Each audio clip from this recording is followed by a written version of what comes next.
नमस्कार मंडळी. मराठी भूतांच्या गोष्टी या युट्यूब चॅनलवर आपले स्वागत. आजच्या आपल्या कथेचा विषय आहे वडावरचं भूत.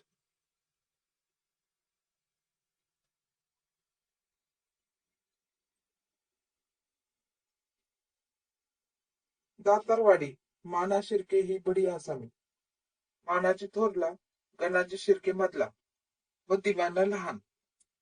सर्व राबता मानाजी रावत सांभाळत. शेती वडिलोपार्जित, सावकारी, ऊसाची खानसरी पाहुण्याची उठबस, देणं घेणं सर्व मानाजी रावच बघत. आमची हुशारी पाहून वडिलांनी 5वीतूनच शाळेतून रामराम ठोकायला लावलं. तेव्हापासून मानाजीरावांनीही मागे वळून पाहिलं नाही व होतं त्या ऐश्वर्यात कित्येक पटीने भर घातली.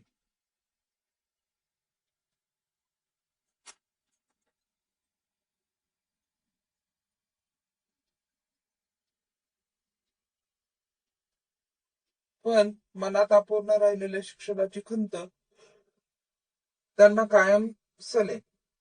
तालुका जिल्ह्याला अधिकारात उठबस करताना ती त्यांना जाणवे.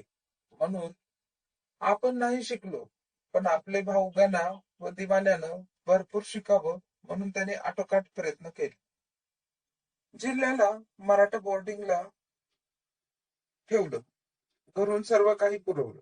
बोर्डिंगला घासाघीस, देणगी, शिक्षकांना रानातल्या हर एक जिन्नसाचा वानवळा पोचता केला. पण दिवाण्याला आपल्या मोठ्या भाऊपेक्षा जास्त शिकणं म्हणजे भावाचा अपमान वाटला की काय तोच. 5वी पर्यंत जेमतेम शिकला व गणा 7वी फायनलच झाला व गावात येऊन आयुष्यभर तीच शेखी मिरवू लागला की मी जिल्ह्यातील पहिल्या क्रमांकाने फायनल पास होणारा गडी. त्या काळात तरी गणाजीरावांना घर बसल्या स्कूल मास्तरची ऑर्डर आली. सातपुड्यात अक्राणी महाल मधील पाड्यावर नेमणूक झाली.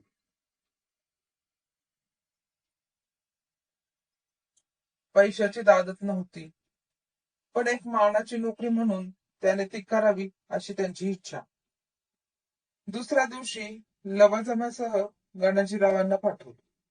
परंतु 2-3 दिवसांनी तिथले पहाड, नद्या, वनराई, श्वापदे, तीरकामठाधारी आदिवासी लोक पाहून स्वारी परत आली. ओठ घटकेची नोकरी. मात्र गणाजीरावांना यातच भरची मास्तरची ही पदवी बहाल करून गेली. सारी दातारवाडी दिवाण्याची कहाणी तर ह्याहून सरस. स्वारी एकदम विसर पडू. माणसाच्या भाकऱ्या द्यायला बजावून खालच्या रानात पाठवलं तर हा माळावरती रानात जाऊन बसणार. बसून बसून वाटलं तेव्हा घरी परतणार व संतप्त रागा करणार की माणसाला मूर्ख समजतात, व्यवस्थित सांगत नाहीत, माणसं कुठं कुठं पाठवतात. मी सारा वाडा त्यांची समजूत काढ.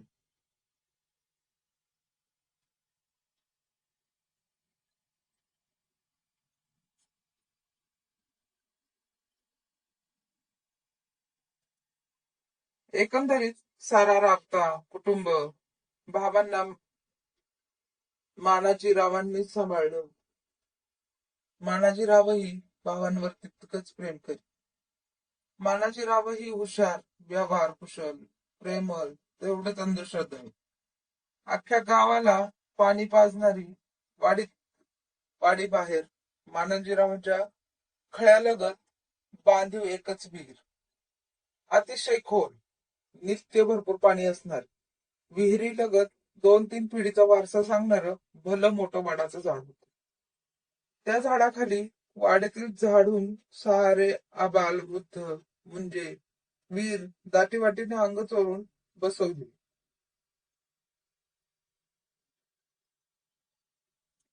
अमावस्याच्या पाडावर सगळे वाडीचा घास देई. तो खाण्याकरता कुत्र्यांची झुंबड उडे. तसे मैत्याचं, दहाव्याचं आदी विधी ही विहिरीवरच होय. अख्खा वाडीत एक वार्ता होती की अमावस्याला या वडावर सुभान वड्राचं भूत वावरतं. अन अनाहूत कुणी माणूस दिसलं की वडावरून धपकन विहिरीत उडी मारते. गजबजलेल्या विहिरीवर दिवसा धुणाऱ्या बाया आणि जुनी जाणती माणसं असल्या दिवशी सणासुदीला अपरात्री विहिरीजवळ आणि वडाजवळ जात नसत.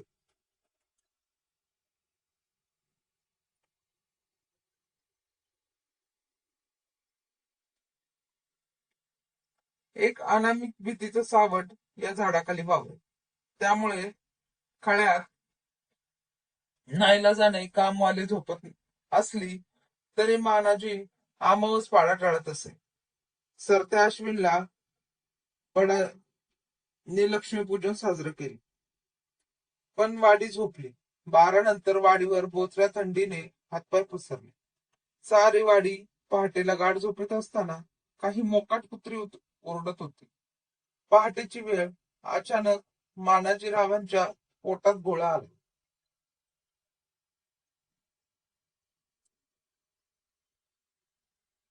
त्या विचारात आज अमावस्या आहे हे मानाजीराव विसरले. अंगावर शाल टाकून एका हातात विजेरी घेऊन खळ्याकडे निघाले. गल्लीत कुत्री बेसूर ओरडत होती. सारा अंधार. विजेरीच्या झोतात कुत्र्याचे डोळे चमकत होते. मानाजीराव खळ्याजवळ आले आणि खळ्यात झोपलेल्या माणसाला हाक मारणार तेवढ्यात विहिरीत धपकन आवाज आला व मानाजीच्या अंगाचा थरकाप उडाला.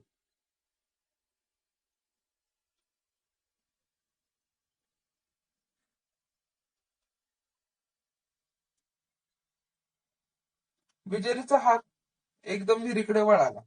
त्या उजेडात विहिरीच्या रहाटाच्या कड्यावर दिवाण्या वापरत असलेली जाडकाठी, बूट, शॉल व डबा दिसताच मानाजीनं भीतीने बोंब ठोकली.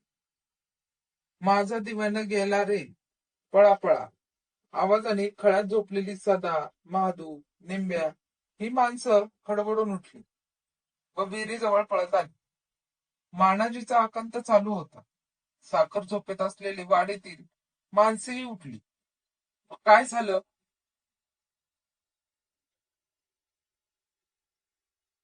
काय झालं करत आवाजाच्या दिशेने विहिरीकडे पळत येऊ लागली.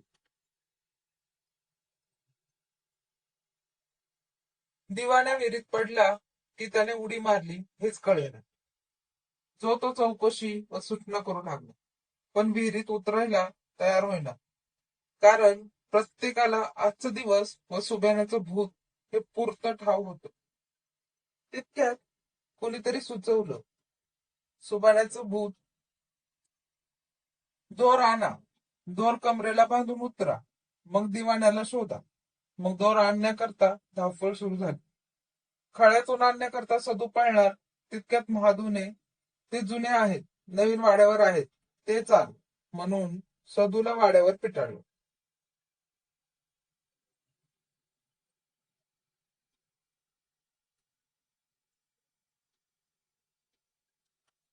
सदू पळत पळत गेला व मानाजीरावांची पत्नी सोजरा अक्काला बोलवून, अक्का, दिवाण विहिरीत पडले आहेत सांगून दोर मागणार.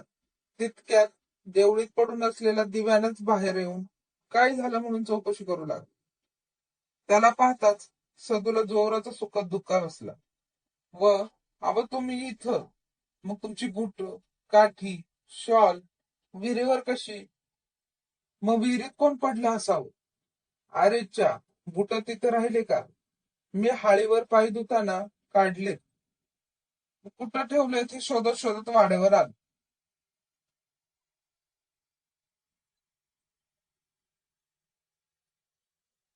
सदून कपाळावर हात मारला व पळत येऊन दिवाणराव सुखरूप घरी आहेत व ते या वस्तू हाळीवर हात पाय धुताना इथं विसरलेत असं सांगताना मानाजी बरोबर साऱ्यांचा जीव भांड्यात पडला. पण मानाजीच्या मनात मग पालचूक चुकली. जर दिवाण्या नाही तर विहिरीत धपकन करत कोण पडलं? जुन्या जाणत्या माणसाला कळून चुकलं की ते कोण असावं.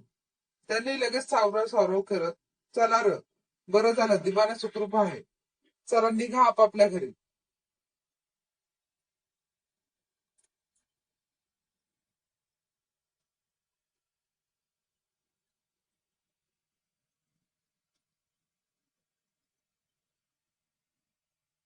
सकाळ होताच सारी सणात व कामात गर्क झाली. पण मानाजी देवळीत बसत उठत एरझाऱ्या घालत होते. एकाच विचार करू लागले तो. आवाज कसला? कोण पडलं असावं? पुण्यागत बसून बसून तोच विचार. सोजराईने विचारलं, काय झालं? बरं नाही का? म्हणून चौकशी केली. पण काही नाही ग, कणकण भरली. सोजराईने काय समजायचं ते समजले. तिने गावातल्या डॉक्टरांना बोलवून उपचार केले. पण दुपारनंतर ताप वाढतच राहिला. संध्याकाळपर्यंत मानाजी बडबडायला लागली. गावातल्या देवऋषाला बोलून उतारा झाला. तरीही फरक पडत नाही. सारी वाडी चिंतित पडली. जुनी खोडसाळ लोक खाजगीत बोलू लागली. अरे लोकांनो, तुम्ही काहीही करा, पण मानाजीचे आता दिवस भरले. सुबाण्या आहे तो, सोडणार नाही तो. व 4-5 लोकांना जमून सुबाण्याचा किस्सा सांगू लागले. माझ्या बापानं खुद्द पाहिले ते. सुबाण्या कर्नाटकातला होता. विहिरी फोडायचं काम घ्यायचं. विहीर खोदताना खडक लागला की लोक त्याला बोलवत. तो बत्ती देऊन खडक फोडी.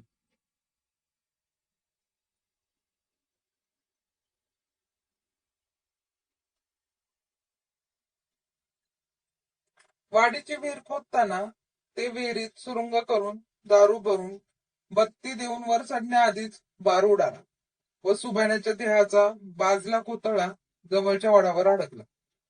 त्या दिवशी अमावस्या असल्याने बत्ती देणंच नाही म्हणत होता तो. पण काम लांबणीवर पडतंय म्हणून वाडीतल्या लोकांनी त्याला धमकावलं होतं. तो राग मनात घेऊनच तो मेला. अमावस्याला कर असला म्हणजे तो आपला हिंगा दाखवतो. सोजराई हुशार होती, हिमतीची होती.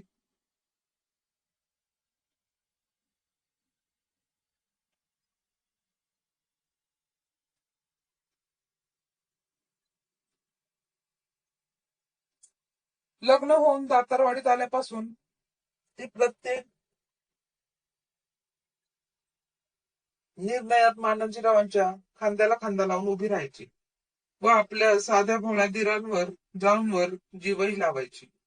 म्हणून तिला सारे अक्का म्हणत. तिने मनाशी काही ठरवलं व आपल्या धनीचा भरवशाचा माणूस महादूला बोलवलं. महादू धन्यावर प्रसंग बाका आला आहे. धन्यानं मनाने कच खाल्ली आहे. मी सांगते तसं रात्रीला कर व महादूच्या कानात कुजबुजले. सकाळी मानाजीराव तब्येत जरा जास्तच बिघडली. सारी वाडी येऊन गटका देऊन गेली. दुसऱ्या दिवशी रात्री महादू आपल्या म्हशीचं एक पारडू गायब झाले म्हणून मानाजीरावांच्या कानावर घातलं. व शुद्ध हरपलेल्या मानाजीरावांना आता काय बी खरं नाही एवढं बोलून मान फिरवलं. महादून अक्कांकडे पाहत काम फत्ते झाल्याचं सुचवलं. आणि आज मानाजीरावांना पडून 4 दिवस झाले होते. आत आल्या गेल्या निर्वाणींच बोलू लागले. आता मी काय जगत नाही. आता भावांना सांभाळ. सोज रे, हा राबता आता तूच सांभाळ. सारी वाडी हाकून गेली.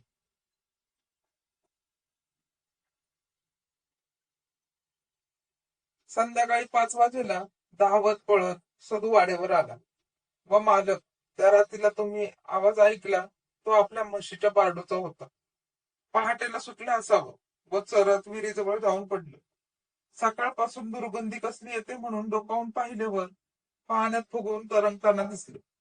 सारी वाडी विहिरीवर गोळा झालीये व त्याला बाहेर काढत आहे. हे ऐकल्यावर शुद्ध हरपलेल्या मानाजीरावांना एकदम त्राण आलं व ते उठून बसले.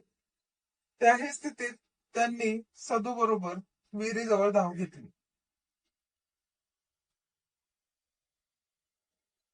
लोक नाक बांधून पारडू बाहेर काढत होते.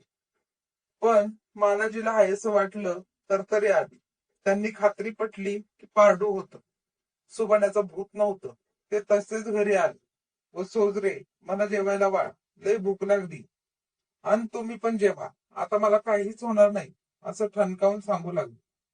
देवळीत थांबलेल्या महादुकडं मिश्किल हसत सोजरा बोल. धन्यवाद.